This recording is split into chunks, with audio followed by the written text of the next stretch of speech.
So if you're Team Tom, or even have a little bit of Tom in you this year, then you may be suffering from what I'm calling today the Scrooge Syndrome. So raise your hand if you've done any of the following yet this year. Rolled your eyes or grunted because a neighbor, according to you, is putting up their Christmas decorations way too early. Yes. How many people have said something like, I'd rather be going to the dentist than putting up Christmas decorations today? Anybody? A few of you, yes. How many of us have intentionally avoided the Salvation Army volunteer outside of the grocery store? I did the other day. I saw him right ahead, and I did kind of a backspin across the post, right in. I can't not give. How many of us have cursed in some way the commercialism and materialism of the season? Yes. So we all sometimes suffer a little bit from the Scrooge Syndrome, but I want you to know today it can actually be a very healthy, positive thing. Scrooge is Ebenezer Scrooge, who was brought to us through Charles Dickens in England in the 19th century, who wrote A Christmas Carol, which to me is not only one of the great works of literature, it's like a spiritual or religious text. And Scrooge is described there, we are told, to edge his way along the crowded paths of life, warning all human sympathy to keep its distance. Does this sound like anybody here, maybe this past week? And we hear from Scrooge. He says, Merry Christmas, out upon Merry Christmas. What's Christmas time to you but a time for paying bills without money? A time for finding yourself a year older but not an hour richer. If I could work my will, every idiot who goes about with Merry Christmas on his lips should be boiled with his own pudding.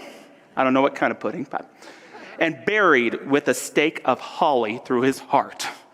Now, that might be going a little too far, but this is what I want you to know about the character of Scrooge. We often talk about Scrooge like he's a villain, but the truth is that Scrooge is a great hero. He goes on a spiritual journey, visited not so much by the ghost, but by the spirit of the past, the present, and what is yet to come, to become enlightened and to receive the great blessing of Christmas. See, if you're feeling a little extra grouchy this time of year, all that it means is that Christmas is working. See, there's this great blessing. There's something about this time of year, no matter what you call it, that's a primordial kind of time. It's a time that calls back all that has been, all of our loved ones. It's a time that puts us in touch with what is. It's a time that causes us to think about our relationship with what is yet to come. And it's a sacred time, this time where it is most dark and yet the light shines most brightly internally. See, the blessing of Christmas, when we're grumpy, it haunts us. And that's why perhaps we get grumpy in the first place.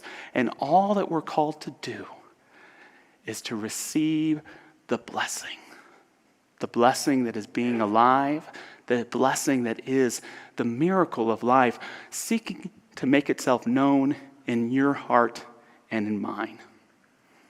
How do we receive the blessing of Christmas? First of all, we have to break out of the curse. You've got to break out of the curse. A curse not put on us by some witch out there, but a curse that we damn ourselves with. It's the curse of a tunnel vision that sees life through a pessimistic prism. It's the curse that tells ourselves that we're not good enough, that life is just about survival and getting as much stuff as possible. It's the curse that says, I can't believe I have to have another Christmas in this damn pandemic. It's that anger, it's that regret, it's that desire to pull away. It's that curse we put ourselves into, and it's that rut. It's that mediocrity, and we have to break the curse by breaking ourselves out of it. I remember several years ago, before my family and I moved here to Colorado, we had to go to the passport office, which was at a big post office in Long Beach, California, and it was like the DMV died and went to hell. It was like 85 degrees. And it was packed, and I had my number, and the number was like 100 ahead. And the fluorescent lights where it was like they were set to stun. They were just burning your eyeballs in there. And at one point, we've been there over an hour, and there's a gas station next door. And so I grabbed our son Gavin. I said, we're just going to go to the gas station and get a bottle of water. And my wife April would stay there. And so I'm in line at this gas station, suffering, right? Just miserable. And I think, at least April's there with me so I could go to the gas station and get this bottle of water. There's all sorts of people there who don't have any water at all. No one else there with them. And so I think, I asked the gas station attendant, how many bottles of water do you have? And I walk out with over a caseload. And Gavin's got some, and I've got some, and I return into that post office like George Bailey returning to Bedford Falls. Hello, you old post office. Hello, lady whose back of your head is all that I've seen. Would you like some water? Hello, guy with a shirt too small for your body. Would you like a glass of water? On, and some people take the water and some people don't. And it's not like I'm trying to do some act of kindness. It's an act of rebellion, right, against the misery of being in that place. But I'm breaking out of this rut, and I'm finding happiness and joy. And as a byproduct, happy to provide some water to some folks as well. And my son, the whole time, he's just got his hand over his face. He's just totally embarrassed. So we get our photos taken, and the next day, I'm with my wife, and we're at an Ulta beauty store getting her some makeup. And I'm paying for it, and the lady behind the counter says, hey, were you at the postal office yesterday? I said, yes. She goes, were you the one giving out the water? And I said, yes, I was. And she says, it was so funny. I was there with my family, and we were kind of at each other all day. We were miserable, not having a good time. We didn't share a word until we were on our way home, and we started talking about you handing out those bottles of water. And all of a sudden, we started laughing together and connecting, and there was this healing experience, and thank you so much for doing that.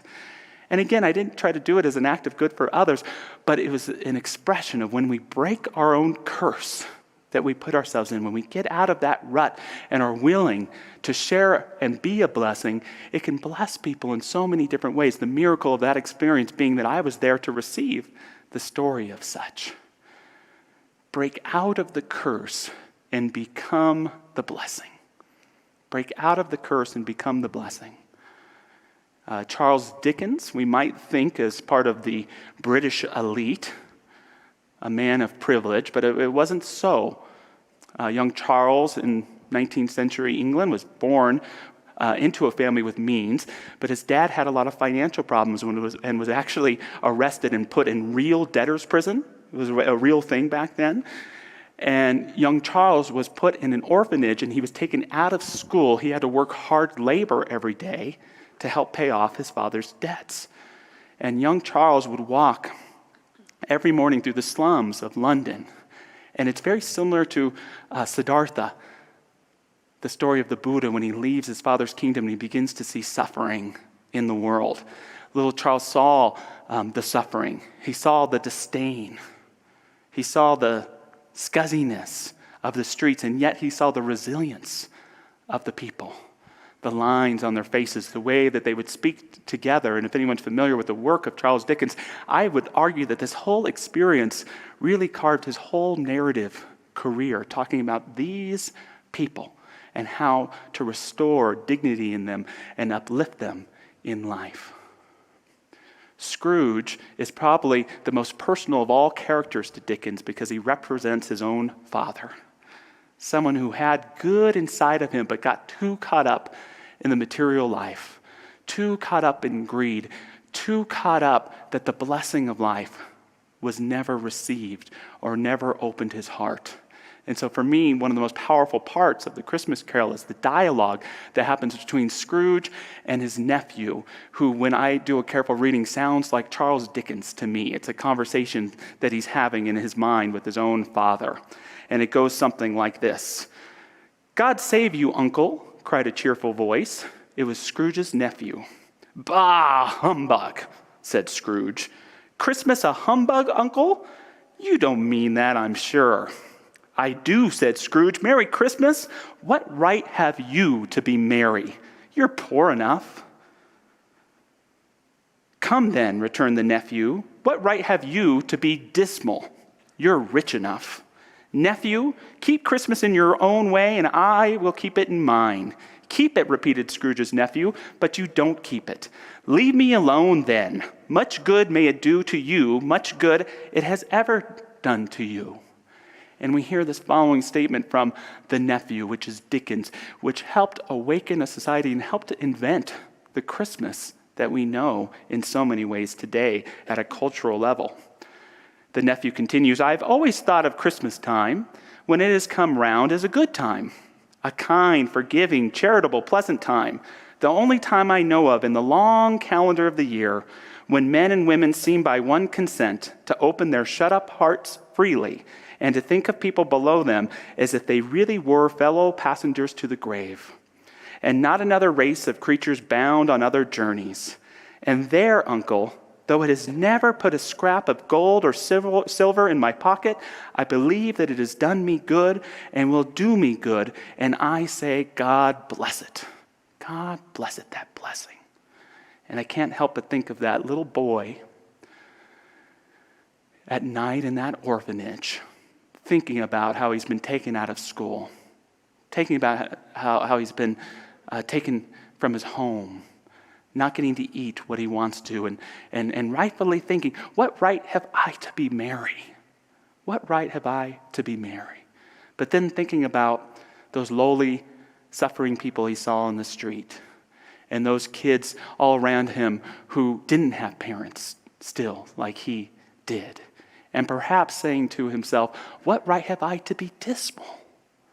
What right have I to be dismal?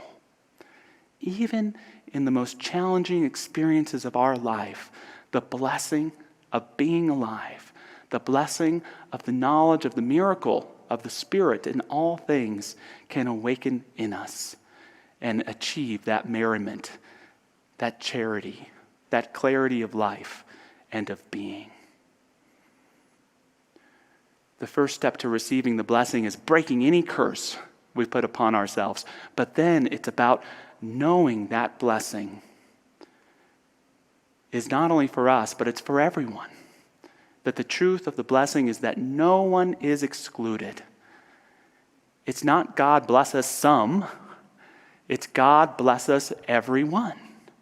It's not God bless you and me, it's God bless us everyone. It's not, as the joke goes, God bless America and no place else. Right? It's God bless everyone. No one excluded. I don't mean to just apply this to the egregious people in the world, but to those who inspire our grumpiness, our everyday frustrations, the person that cuts you off, the person you're having a conversation with that won't lift their head from their cell phone. Right? All of those sandpaper people who push our buttons, and even in that dysfunctional family experience, those people we love but that drive us crazy. You know, I can't help but want to give a shout out to Stephen Sondheim this week, who passed away, and his beautiful song from Company called Being Alive, which speaks to romance, but I think it speaks to familiar relationships as well. He says, someone to need you too much, someone to know you too well, someone to pull you up short, to put you through hell. Someone you have to let in, someone whose feelings you spare, someone who, like it or not, will want you to share a little, a lot. Someone to crowd you with love, someone to force you to care, someone to make you come through, who'll always be there, as frightened as you of being alive. That's what the blessing is. It's being alive, and it's living that life to the fullest, as opposed to allowing it to get drawn back into the seeming fractured surface of things. Scrooge is the hero of A Christmas Carol, and this is why it's a religious work in so many ways, Dickens puts Christ right in the book as the character of Tiny Tim, who affirms God bless us everyone, and this is something that Jesus would do. He would compare the kingdom of heaven to the littlest of things, the mustard seed, the little child that each of us needs to be like to get into heaven. The last shall come first. And so we have this young, crippled boy who represents all that the kingdom of heaven and all that the blessing is. And there's a conversation that takes place. He's coming home on his dad Bob's shoulders, and Mom says, how did little Tim behave? As good as gold, said Bob, and better. Somehow he gets thoughtful, sitting by himself so much, and thinks the strangest things you've ever heard. He told me coming home that he hoped the people saw him in the church, because he was a cripple, and it might be pleasant to them to remember upon Christmas Day who made lame beggars walk and blind men see. Even in those challenging experiences, no matter how we've been victimized in our lives, no matter how fractured things may seem, the blessing is still there. And what is the blessing but knowing it in your heart and seeking to bring it into your life? No matter the challenge. Sometimes the challenges actually make it even clearer. I was inspired several years ago watching an HBO documentary called John about Jim Foley, I apologize, called Jim. Jim Foley was the journalist who many of us know in the news, who was assassinated brutally by ISIS in 2014. And here's this young man who was inspired with the dream of journalism, who went out to the Middle East to cover stories that people weren't covering as a freelance journalist, and he got kidnapped.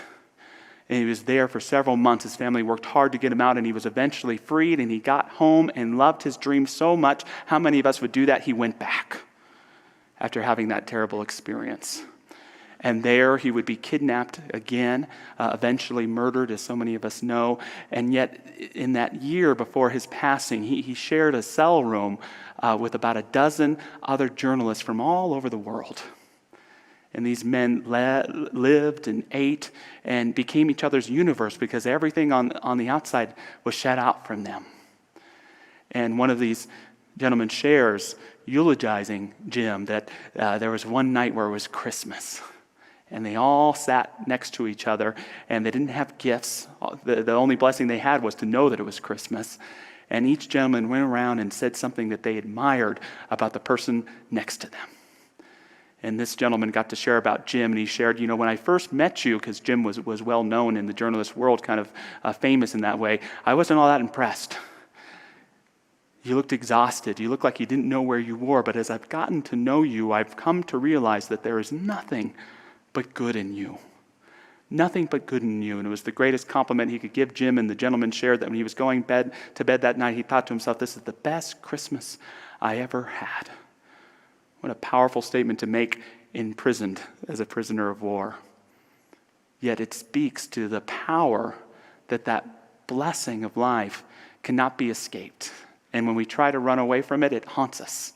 It calls us back into what it really is, to remember who we are, to remember why we're really here, and to choose to either run away and hide from the great blessing or to groom and to cultivate it in our consciousness, in our hearts, in our relationship, and in our works. There's a Sufi saying, man's heart is like a piece of ground. You may sow anything in it and rear it. When the fruit comes, then man knows whether it was a sweet fruit or a poison. What are you planting in your heart this Christmas time? What seeds are you planting for just remembering that miracle of life, why you're here, your relationships and how they've come to you, your work and what drew you to it, how you see the world, and if you practice that way of seeing it in your life and in how you interact with others. No one excluded from the blessing, breaking the curse, and then there's the recognition that when you live from this blessing, it never decreases. The blessing only increases. It only grows and grows. This is very much the message of the master teacher Jesus when he says, do not put your heart into material treasures that will rot and fade away, but put your heart in heaven so that you may experience eternal life. What does that mean? It doesn't mean that you don't have to love your Xbox. You can love your Xbox. We can love the material goods of our life. Yet what we should invest in is in the eternal. And what is the eternal but recognizing that miracle of life within yourself? It's a remembrance that even though people that you love are no longer here in physical form, that there's a life in that eternity that is right here with you. It's the recognition that although things may not be perfect today, that there's still this perfect presence, this perfect life behind the scenes, expressing and holding everything. It's the recognition that even though you may not know what is to come, there is that wholeness and completeness of life right where you are. To become aware of this is the greatest blessing that there is. And I've learned in my life, for all the spiritual studies that I've done, 15 years of minister or whatever it is, as skeptical as I can be about all sorts of teachings, the one thing that's been sure for me, wherever I have shown up as blessing, I have been blessed.